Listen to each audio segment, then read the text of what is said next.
নমস্কার, দেখছেন কলকাতা টিভি। আপনাদের সঙ্গে রয়েছি আমি ঋষিকেশ। শুরু করছি নারদ নারদ। গ্রামে উন্নয়ন হয়নি, তারই প্রতিবাদে বীরভূমের বিদায়ী সাংসদ শতাব্দী রায়ের প্রচারে বিজেপির পতাকা দেখিয়ে বিক্ষোভ স্থানীয়দের। মোহাম্মদ বাজারের বাটের বাঁধের ঘটনা, যদিও অনুন্নয়নের প্রতিবাদে স্থানীয়দের বিক্ষোভকে আমল দিতে নারাজ শতাব্দী রায়। তার পাল্টা দাবি, বিজেপি নয়, স্থানীয় কয়েকজন নাবালকের হাতে বিজেপির পতাকা ধরিয়ে দিয়েছেন বড়রা। একে খুব একটা গুরুত্ব দেওয়ার কোনো মানেই হয় না। অন্যদিকে বিক্ষুব্ধদের দাবি, তারা তৃণমূলের শুরুর সময় থেকেই সমর্থক, অনুন্নয়নের জেরে বিজেপিতে যোগ দিয়েছেন তারা। শুনবো কে কি বলছেন এক্ষেত্রে। আগে টিএমসি করতাম, 15 বছরে কোনো উন্নয়ন পাইনি। এক সপ্তাহ মানে আজকে থেকে কালি আসার কথা ছিল, যে বিক্ষোভ কি আপনাদের সেই নিয়ে ঢোকার কথা ছিল। তারা কিছু মনে করছে না বাটারবাঁধ গ্রামকে। তো দেখা যাক বাটারবাঁধ গ্রামের জনগণ আছে না নাই। একটা বড় ছেলে ফ্ল্যাগ ধরে আছে, বাকি 10টা বাচ্চা ছেলে যারা টিএমসি বানান যায় না, যারা বিজেপি বানান যায়। তো সেটা কি বিরোধী দারুণ স্ট্রং মনে হলো, দারুণ কিছু মনে হলো? তোমাদের যদি মনে হয় তোমরা লেখো, ছবিটা কিন্তু আমি ছাপাবো যে একটা লোক ফ্ল্যাগ ধরে আছে আর বাচ্চাগুলো যারা 10 বছর 11 বছরের ফ্ল্যাগ ধরে আছে। ওরা বলছে যে ওরা তৃণমূল, ওরা হ্যাঁ কিন্তু অঞ্চল সভাপতি তার উপর ক্ষোভে ওরা বিজেপি করছে। এবং আপনি বলেছিলেন যে মসজিদের সামনে একটি লাইট করে দেবেন, সেটা করতে পারেননি। এটা আমায় বলেনি। আর এই মসজিদের সামনে লাইট, মন্দিরের সামনে, এটা ছোট্ট ব্যাপার। এটা আমি যখন তখন করেছি, সব জায়গায় করেছি, তারা নিশ্চয়ই আসেনি। আর দ্বিতীয়ত তৃণমূল ছিল, এখন অভিমান করে ওখানে করছে। ওই হয় না যে গার্লফ্রেন্ডকে রাগ হলে দেখালে আর একটা মেয়েকে নিয়ে ঘুরে দেখায় যে দেখো আমি একে নিয়ে জেলাস ফিল করানো, সেই প্রসেস, সেটা খুব একটা কার্যকরী নয়। এবং যদি শুধু একটা মসজিদের লাইটের কথা, ওটা খুব সিম্পল, কেন আমার কাছে পৌঁছয়নি আমি জানি না। 19 তারিখ থেকে শুরু হয়ে যাচ্ছে 2024 লোকসভা নির্বাচনের ভোট গ্রহণ পর্ব। এবং তার আগে বীরভূমের প্রার্থী, তৃণমূল কংগ্রেসের প্রার্থী শতাব্দী রায়, তিনি প্রচারে বেরিয়ে বিক্ষোভের মুখে পড়লেন, যদিও খুব একটা এই বিক্ষোভকে আমল দিতে চাইলেন না তিনি। আজকে এই নিয়ে আমরা আলোচনা করব। আমাদের সঙ্গে রয়েছেন তৃণমূল নেতা অভিজিৎ চৌধুরী, আপনাকে স্বাগত জানাবো। রয়েছেন বিজেপির পক্ষ থেকে সব্যসাচী রায়, আপনাকেও স্বাগত জানাবো। আমি অভিজিৎ বাবু আপনার কাছে আসবো। এই যেখানে অনুন্নয়নের অভিযোগ উঠছে, বিক্ষোভ দেখানো হলো শতাব্দী রায়কে ঘিরে, কিন্তু বিদায়ী সাংসদ, তিনি প্রার্থীও, এবারেও খুব একটা আমল দিলেন না সাধারণ মানুষের যে ক্ষোভ বিক্ষোভকে।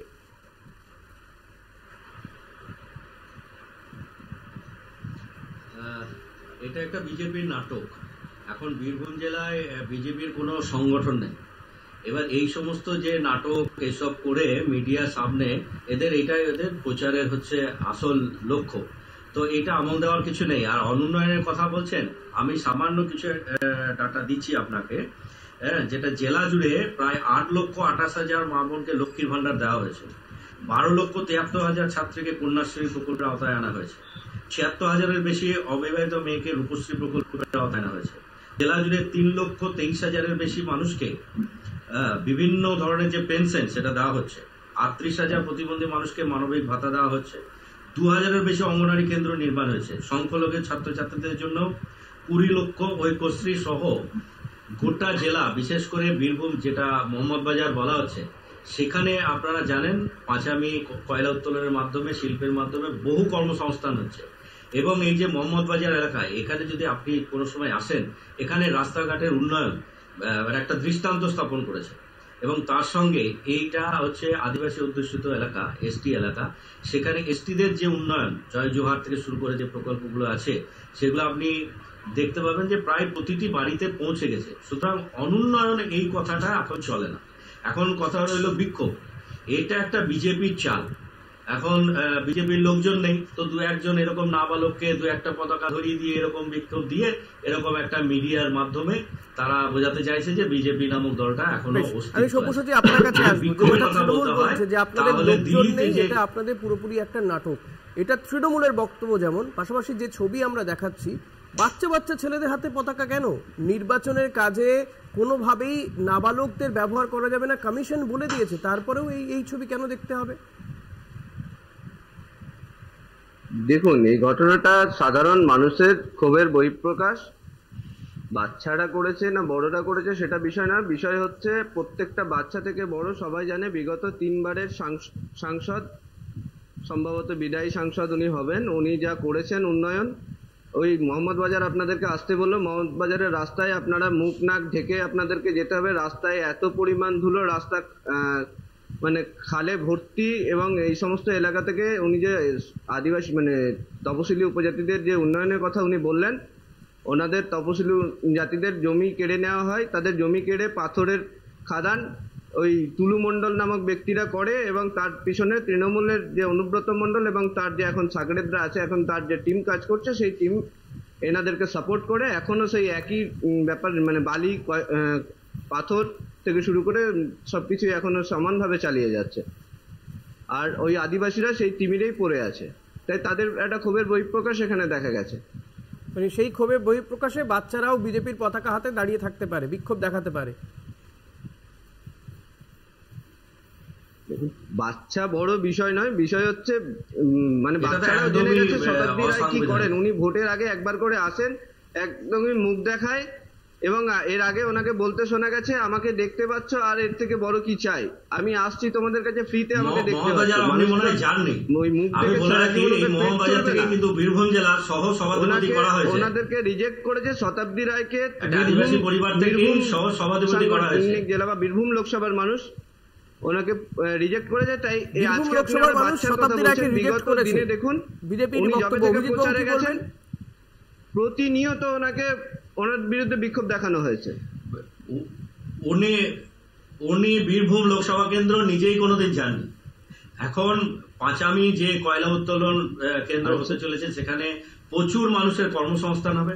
এবং আমি যে বললাম উনি বললেন মুখ ডেকে, এখন বিজেপিকে তো মুখ ডেকে যেতেই হবে, কারণ মুখ ডেকে না গেলে তো মানুষ আসল যে বিক্ষোভ, সেই বিক্ষোভটা বিজেপির বিরুদ্ধে করবে। কারণ ওনারা 100 দিনের কাজের টাকা দিচ্ছে না, আবাস যোজনার টাকা দিচ্ছে না। গ্রামের মহিলারা তারা করছে শতাব্দী রায়কে,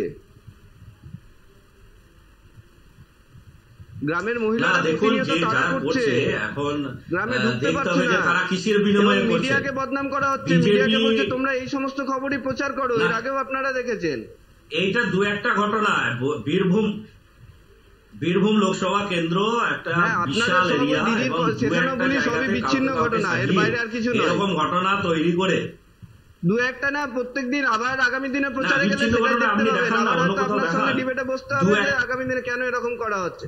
না মানুষ সব্যসাচী আমি আপনার কাছে রিজেক্ট করেছে আপনাদের।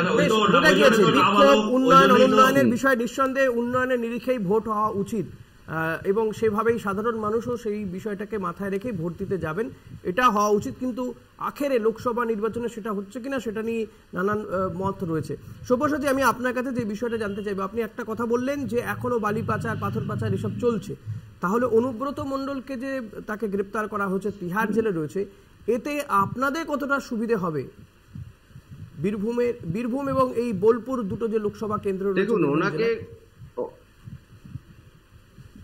দেখুন অনুব্রত মণ্ডলকে গ্রেপ্তার করা হয়েছে, তার যা সুবিধা হবে কি হবে না সেটা পরের বিষয়, কিন্তু বালি পাচার পাথরের যে কারবার সেটা এখনো কন্টিনিউ চলছে।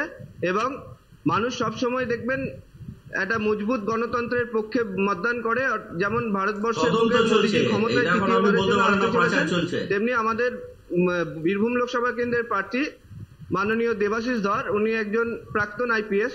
তো লোকসভা কেন্দ্রের শতাব্দী রায় যে উন্নয়ন করেছে ভারতবর্ষের বুকে একটা উদাহরণ, ভারতবর্ষের বুকে একটা উদাহরণ, তার দ্বারা অনেক উপকৃত হবে এবং ওনার পক্ষে পশ্চিমবাংলা সহ মমতা বন্দ্যোপাধ্যায় যে উন্নয়ন ডেভেলপমেন্ট করছে জানতে চাইছিলাম সেটার বিরুদ্ধে এরা করছে। অভিজিৎ বাবু প্লিজ, বীরভূমে কি বিজেপির সংগঠন এতটা স্ট্রং যে দেবাশিস ধর শতাব্দী রায়কে একেবারে তুড়ি মেরে উড়িয়ে দিতে পারবেন যেভাবে আপনি বলছেন? কারণ সংগঠন তো একটা বড় বিষয়। আমরা গত কয়েক মাস আগেও দেখেছি সেখানে বিজেপির একাধিক বীরভূমের মানুষ, অনুপম হাজরা বারে বারে বিজেপির বিরুদ্ধে সোচ্চার হয়েছে। একজন বলিষ্ঠ লোক, বীরভূম লোকসভার মানুষ একজন প্রাক্তন IPS কে পেয়েছেন, যাকে দেখে ভোট হবে ওখানে। আচ্ছা, মোদিজিকে দেখে ভোট হবে না তাহলে? উনি অভিনয় করলেন, তাহলে এই যে আপনারা বলছেন মোদিজিকে ভোট দেখে ভোট হবে, এবার সেটা নয়, প্রাক্তন IPS কে দেখে ভোট হবে। মোদিজি আমাদের ওনার বীরভূম জেলায় কি ভূমিকা আছে? উনি যখন এখানে আধিকারিক ছিলেন ওনার বিরুদ্ধে অনেক অভিযোগ উঠেছে। অভিজিৎ বাবু, এই যে ওনার কি ভূমিকা আছে না আছে, আমি আপনার কাছে আসছি। অভিজিৎ বাবু প্লিজ, দিদির এই যে সব্যসাচী বলছেন বীরভূম জেলায় প্রাক্তন আইপিএস কে দেখে ভোট হবে, সব্যসাচী প্লিজ একটু শুনতে হবে, সব্যসাচী একটু শুনতে হবে। এই যে সব্যসাচী বলছেন বীরভূম জেলায় প্রাক্তন আইপিএস দেবাশিস ধরকে দেখে, প্লিজ সব্যসাচী প্রশ্ন শুনতে হবে, ওনাকে প্রশ্ন করছি, একটু শুনুন প্লিজ, ধৈর্য ধরুন। বলছেন যে প্রাক্তন আইপিএস কে দেখে ভোট হবে, এক, সব্যসাচীদের দল বারবার প্রত্যেকটা কেন্দ্রে বলছেন মোদিজিকে দেখে ভোট হবে, তাহলে এই কেন্দ্রে তা হবে না। দুই, এই রাজ্য পুলিশ, দেবাশিস দত্ত রাজ্য পুলিশেই ছিলেন, লাস্ট তিনি ইয়েতে ছিলেন, তাকে সেখান থেকে সরিয়ে দেওয়া হয়, কোচবিহার ছিলেন সেখান থেকে সরিয়ে দেওয়া হয়, কম্পালসারি ওয়েটিং এ ছিলেন, তাহলে রাজ্য পুলিশেরই একজন প্রাক্তন কর্তা, তাকে দেখে ভোট হবে। অভিজিৎ বাবু দেখুন, প্রাক্তন আইপিএস কি এখানে দেখতে হবে যে বীরভূম জেলায় তার ভূমিকা, বীরভূম জেলায় তার তো কোনো ভূমিকাই নেই। উনি এক জায়গায় চটি চাটতে পারেননি বলে ওনাকে 3 বছর ক্লোজ করে রাখা, শীতলকুচি রক্ত যার হাতে, না না, এটাকে 2021 আগে তো তিনি কর্মরত ছিলেন, কম্পালসারি ওয়েটিং এ ছিলেন 2021 পরে, 2021 তিনি রাজ্য পুলিশে সক্রিয়ভাবে কাজ করেছেন। তো কেন তাকে 3 বছর বসিয়ে রাখা হলো? 2011 থেকে 2010 বছর বসিয়ে রাখা হলো, 2021 10 বছর একজন প্রতিবাদী মুখ, তার বিরুদ্ধে তদন্ত চলছিল, তো কেন বসে রাখা হলো? আপনারা ভুল বলছেন। উনি শীতলকুচির রক্ত, ওনার জন্যই শীতলকুচি ঘটনা ঘটেছে এবং মানুষ মারা গেছে। আরে শীতলকুচির আসল ঘটনা কি? যেখানে প্রশাসনিক প্রধান বলেন যে ওনাকে ফাঁসাতে হবে, ওই আইপিএস কে ফাঁসাতে হবে। আসল ঘটনা কি অভিজিৎ বাবু আপনি বলবেন? যে ওখানে আপনাদের প্রশাসনিক প্রধান বলছেন আইপিএস কে ফাঁসাতে হবে। শীতলকুচি ঘটনা তদন্ত কি শেষ হয়ে গেছে?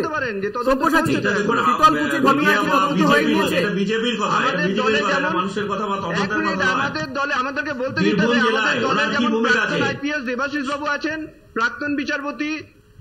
প্রাক্তন বিচারপতি অভিজিৎ গঙ্গোপাধ্যায় আছেন, তেমনি রেখা পাত্রের মতো একজন সাধারণ প্রতিবাদী মহিলা আছেন, এবং প্রিয়া সাহা যিনি একজন সাধারণ ঘর থেকে উঠে আসছেন, বোলপুরের যিনি ক্যান্ডিডেট। এই ধরনের মুখ, সমস্ত ধরনের মুখ আমাদের দলে আছে, এবং সবার মুখ মোদিজি, যাকে দেখে আমাদের আগামী দিনে নির্বাচন হবে এবং হচ্ছে।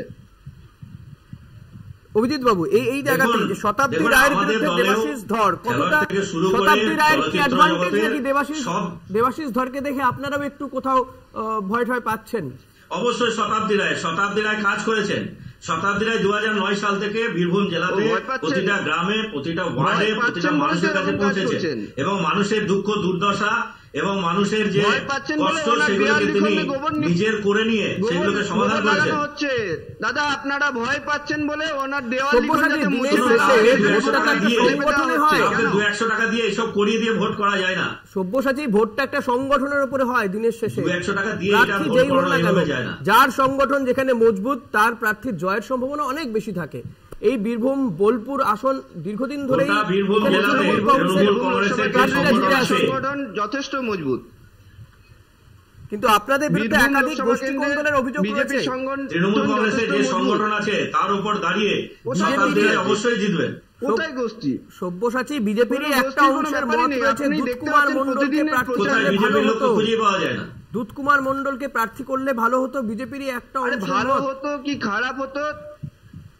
দুধকুমার মণ্ডল এত বড় দল, সবচেয়ে সর্ববৃহৎ পার্টি, যেখানে 2-4 জন যদি বলে দেয় একে প্রার্থী করলে ভালো হতো, সেটাকে আপনারা তুলে ধরলে তা কিছু করার নেই। যেখানে মেজরিটি এবং যিনি দায়িত্বে আছেন বা অন্যান্য যারা দায়িত্বে আছেন তারা তো ভারতবর্ষের সঙ্গে থেকে প্রচার করছেন। দেবাশিস ধর আপনাদের দলেরই প্রার্থী হলেন কেন? একেবারে তার মানে কি আপনাদের সঙ্গে আগে থেকে যোগাযোগ ছিল? আপনারা ভারতবর্ষের নিরিখে কথা বলবেন না। অভিজিৎ বাবুকে বলবো যে আপনারা ভারতবর্ষের নিরিখে কথা বলেন না। আপনারা ভারতবাসী হিসেবে এটা আমার কর্তব্য, ভারতবাসী হিসেবে এটা আমার দায়িত্ব এবং কর্তব্য। ভারতবর্ষের তাই দিদির ওই প্রধানমন্ত্রী সাম্প্রদায়িক একটা দলকে আমরা নিয়ে আসতে পারি না। হিন্দুত্বর একটা জিগির তুলে দিয়ে একটা দলকে এইভাবে আনা যায় না। ভারতবর্ষে এবারে লোকসভা নির্বাচনে সাম্প্রদায়িকতার সাম্প্রদায়িকতার যে ভয় আপনারা দেখাচ্ছেন, আপনারা সব থেকে বড় সাম্প্রদায়িক এবং আপনাদের দলে আপনাদের কার্যকর্তাদের দ্বারা বকটুয়ে মাইনরিটিরা রাতের অন্ধকারে তাদেরকে বাচ্চা থেকে বয়স্ক তাদেরকে ঘর বন্ধ করে আগুন লাগিয়ে দেওয়া হয়।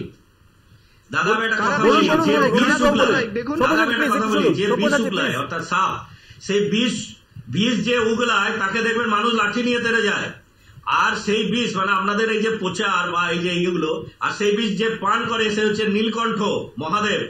তো আমরা হচ্ছে সেই বিষ পান করা মানে আপনারা যে বিষগুলো ছড়াচ্ছেন সেগুলো পান করে আমরা মানুষের সেবা করছি। আর আমি এখানে একটা কথা বলতে চাই, सुख में रहते हैं उसे रिश्ते कहते हैं और जो दुख में रहते हैं उसे फरिश्ते कहते हैं। तो আমাদের মমতা বন্দ্যোপাধ্যায় বাংলার বুকে সেই ফেরেশতে যারা সে যে ধর্মের যে বর্ণের লোক হোক, যদি আপনার দিদির চটি যারা না চাটতে পারবে, যারা আপনাদের কথা না শুনবে, আমাদের এমপি ছেলে কাউকে সাসপেন্ড করে রাখা হবে, কাউকে রাজ্য ছাড়া করা হবে, কৃষককে মেরে দিতে। শুনুন, আমাদের ওরকম এমপি নেই যার ছেলে কৃষককে চাপা দিয়ে মেরে চলে যাবে। ঘটনা জ্বলন্ত উদাহরণ, বকটুয়ের ঘটনা আপনাদের জ্বলন্ত উদাহরণ। ভাদু শেখের সঙ্গে অন্য একটা গোষ্ঠীর লড়াই, সেই লড়াইয়ে অভিজিৎ বাবু এবং সব্যসাচী অভিযোগ পাল্টা অভিযোগ থাকবে। সব্যসাচী এবং অভিজিৎ বাবু, দিনের শেষে সাধারণ মানুষ কি পাচ্ছে? আপনাদের দুটো দল দুজনেই সরকারে রয়েছেন, একজন রাজ্য সরকার, একজন কেন্দ্রের সরকার। সাধারণ অভিযোগ পাল্টা অভিযোগ শুনবে নাকি সাধারণ মানুষ চাই উন্নয়ন? সাধারণ মানুষ চাই উন্নয়ন। মানুষ কি পাচ্ছে? যারা সাধারণ মানুষ কি পাবে? দেবাশিস ধর কি বলতে পারবেন সাধারণ মানুষের উন্নয়নের জন্য? বস্ত্র বাসস্থান উন্নয়নের সঙ্গে সঙ্গে সুরক্ষা পাবেন দেবাশিস বাবুকে ভোট দেওয়ার জন্য। দেবাশিস বাবু প্রশাসনিক পদে এতদিনে 2010 সাল থেকে 19 প্রশাসনিক পদে আছেন। বন্দ্যোপাধ্যায় হ্যাঁ দাদা, আমাদের ধর্ম দিয়ে পেট চলে না।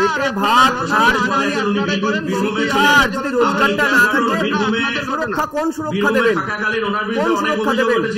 বেশ, আজকে আর সময় নেই সব্যসাচী এবং অভিজিৎ বাবু, আজকে আর সময় নেই, আমাদের অনুষ্ঠান শেষ করতে হবে। নারদ এখানেই শেষ করবো। আপনাদের দুজনকে অসংখ্য ধন্যবাদ জানাবো সময় দেওয়ার জন্য। আজকের মতো এখানেই শেষ করছি নারদ। আপনারা দেখতে থাকুন কলকাতা টিভি, রাত দিন 7 দিন।